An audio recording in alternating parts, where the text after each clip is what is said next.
अस्सलाम वालेकुम नाज़रीन, आप देख रहे हैं प्रोग्राम पुकार और मैं हूं आपके साथ अनिला ज़का। हज़रत वासिफ रहमतुल्लाह अलैह फरमाते हैं कि निगाह का आदिल वो है जिसको किसी की बेटी में भी अपनी बेटी नजर आए। लेकिन अफसोस के साथ आज के इस माशरे में कई ऐसे दरिंदा ज़मीर के लोग हैं जो औरत को सिर्फ गोश्त का टुकड़ा समझते हैं। बेटी तक तो ठीक है, लेकिन किसी की बेटी को हवस के निगाह से देखते हैं। जी हाँ, ऐसा ही एक अफसोसनाक वाक़या पेश आया कबीरवाला में, जहाँ पर नाहम जमात की तालिबा को स्कूल चौकीदार ने ज्यादती का निशाना बनाने की कोशिश की। ये मामला कैसे पेश आया, आइए आज के प्रोग्राम में आपको दिखाते हैं। क्या नाम है तुम्हारा? मोहम्मद अयूब आलम। कब से उस स्कूल में? 2015 से। 2015 से लेकर 2021 तक कितनी हवा की बेटियां रो चुकी? पहला वाक़या तकरीबन 2-3 साल पहले का वाक़या है। उस बच्चे की उम्र क्या थी? उसकी तकरीबन 8-10 साल थी। उस पर तुम्हें इंक्वायरी बैठी थी? नहीं, कुछ भी नहीं हुआ था। मैंने उसको लिख कर दे दिया था कि जी मेरे से गलती होगी, आइंदा नहीं होगा। तुमसे गलती हो गई, आइंदा नहीं? आइंदा नहीं होगा। क्या था? उसको मैं लेके आ रहा था, इस बात पे मुझे एक्शन में लिया गया कि आपने बच्ची के सर पे हाथ क्यों रखा। सिर्फ सर पे हाथ रखा? सर पे हाथ। फिर सोच लो। सोच लिया मैंने, सर पे हाथ। तमाम हिस्सों को सर बोलते हो? उसको मैंने गलत हाथ लगाया है। गवाह भी तुम्हारे अपने जानने वाला, तुम्हारा भाई, तुम्हारा क्लास फेलो। वो तो गेट से बाहर था ना, उसको तो नहीं पता कि अंदर क्या है। वो तो गेट से बाहर था। मैंने उसको सॉरी करके लिख कर दे दिया। माफीनामा लिख के दिया? माफीनामा लिख के दे दिया। माफीनामे में तुमने क्या लिखा? माफीनामे में लिखा था कि जो मुझसे गलती हुई आइंदा नहीं होगी, आइंदा नहीं, लिहाजा मुझे माफ किया जाए। ठीक।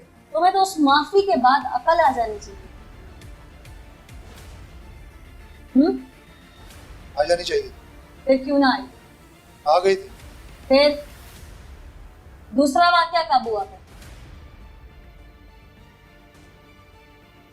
अकल पे पर्दा वापस कितनी देर के बाद पड़ा? दूसरा वाक्या तकरीबन उससे 1.5-2 साल बाद।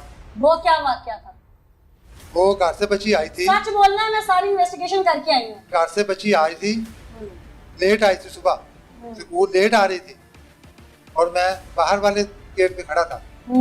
उसको मैंने कहा कि आप लेट क्यों हैं, टाइम पे आया करो। उसके सर पे हाथ मारा, एक हाथ उसके गर्दन पे हाथ मारा, दूसरा हाथ मैंने उसके इस बाजू पे रखा।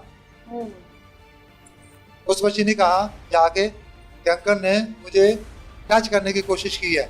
कोशिश क्या, बकायदा किया, टच किया ना? नहीं, उसने ये कहा है, मैम ने मुझे जो कहा, जो मैम ने मुझे जाके पूछा, जब मैम ने मुझे बुलाया तो उसने पूछा, उसने कहा कि बच्ची ने कहा कि अंकल ने मुझे टच करने की कोशिश की है, मेरे सर पे भी हाथ मारा और मेरे बाजू पे हाथ रखा है। मैंने कहा बाजी मैंने रखा है, उसके सर पे हाथ भी मारा है, गर्दन पे, गर्दन पे, उसकी गर्दन पे, बैक साइड पे, ये गर्दन पे हाथ भी मारा है और मैंने उसके बाजू पे हाथ भी रखा है।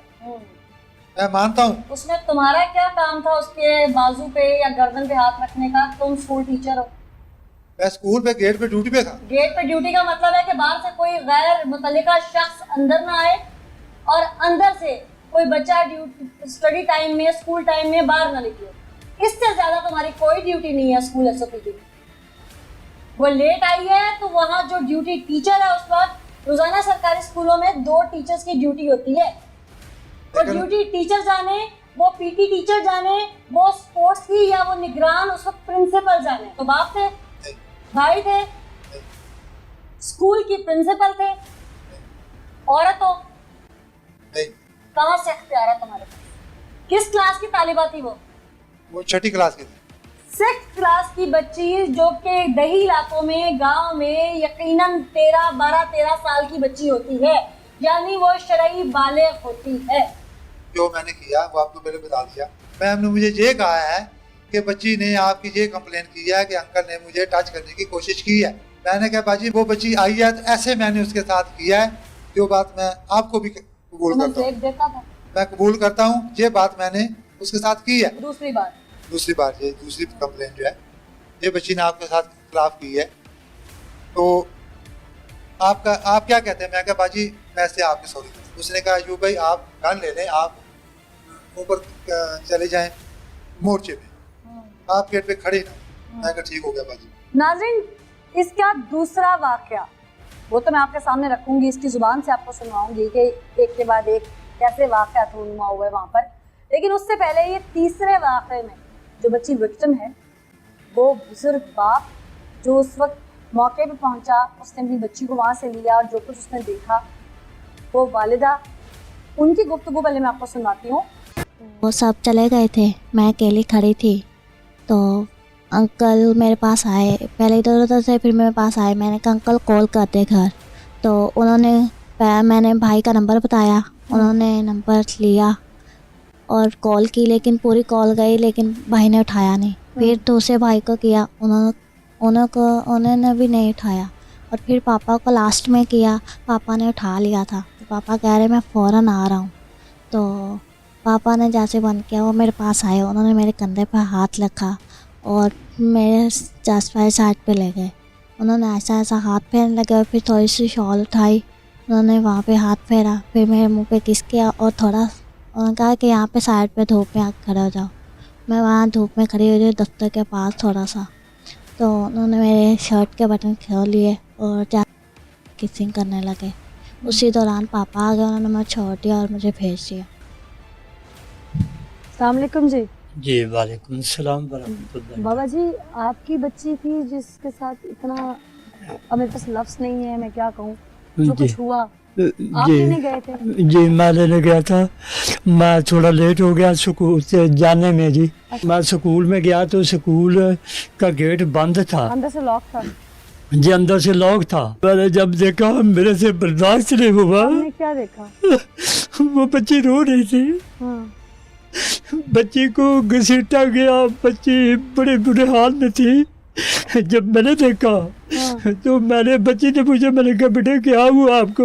वो कहने लगी नहीं बस मुझे घर ले चलो पापा, मुझे घर ले चलो। मैंने कहा मैं आपको डॉक्टर पे चेक करवाता हूँ। हाँ वो मेरे साथ गिर गई है बच्ची के? मैंने समझा गिर गई, चोट लग गई, लेकिन बहुत जोर से रोए जा रही। तो मैं फिर उसको घर ले आया जी। जब घर लेकर आया मैंने इसकी अपनी बड़ी बहन से बात की, जिसके पास रहती है मेरी बड़ी बहन है, उन्होंने ली, फूफो के पास रहती है। फिर मैंने अपनी एरिया से भी कहा इसको पूछे क्या हुआ। तो जब पूछा तो इसने फिर बताया कि मेरे साथ उसने ये हरकत की और मुझे घसीटा गया। मैं गेट के बाहर खड़ी थी लेकिन मुझे बरगला के ये अंदर ले गया। बाद में इसने फिर दरवाज़ा लगा के अपने कमरे के अंदर ले गया। जो उसने रवानियत कर जी उसने खबासियत करनी थी वो बच्ची के साथ, उससे बड़ी उसने को हिम्मत दे, सब्र दे। आपने बड़ी हिम्मत दिखाई है कि आप कानून का दरवाजा खटखटाया है, दबाया नहीं है इस मसले को। हिम्मत वाले बाप हैं आप। अल्लाह पाक की तरफ से अगर ये कोई इस तरह की हिम्मत दी जाती है तो अल्लाह पाक उसी को देता है जिसे वो पसंद करता है कि उसका बंदा जो है वो दुनिया के लिए, इंसानों के लिए खैर बने। तो आप ये आने वाले लोगों के लिए मिसाल हैं कि अगर किसी की बच्ची के साथ ऐसा वाक़या होता है तो कानून बना है, उसके पास हुदूद लॉ में, यानी कि शरीयत के मुताबिक भी उसकी सजाएं हैं। तो ऐसे दरिंदों को हम माशरे से उखाड़ फेंकें। आप मेडिकल से मुतमईन है जो अभी तक हुआ? जी मेडिकल पहले हमारा हो नहीं रहा था जी। अच्छा। मेडिकल के लिए हम 4 घंटे हॉस्पिटल में रहे जी। हाँ जी। फिर बकायदा SHO साहब आए और वो अपनी पूरी टीम के साथ आए जी। उन्होंने कहा कि ना इनका मेडिकल किया जाए जी। तो वो कह रहे थे लेडी डॉक्टर ने जो भी थी उधर, उन्होंने कहा कि हम मेडिकल करते हैं। तो लेकिन टीम जो आई थी वो दोबारा अपने काम के लिए फिर मसरूफ़ हो गई, थाने में चली गई जा। उसको लटका रहे थे जी, हॉस्पिटल वाले हमें लटका रहे थे। मेरी बेटी का मसला था। मैं आपकी पोजीशन और आपकी मजबूरियां समझती हूँ, लेकिन जब इतना बड़ा कदम उठा ही लिया कानून का दरवाजा खटखटाने वाला, तो हिम्मत तो बांधनी पड़ेगी ना। जी जी। आपको किसी किस्म का कोई प्रेशर या कोई चीज इस तरह की माशरती तौर पर?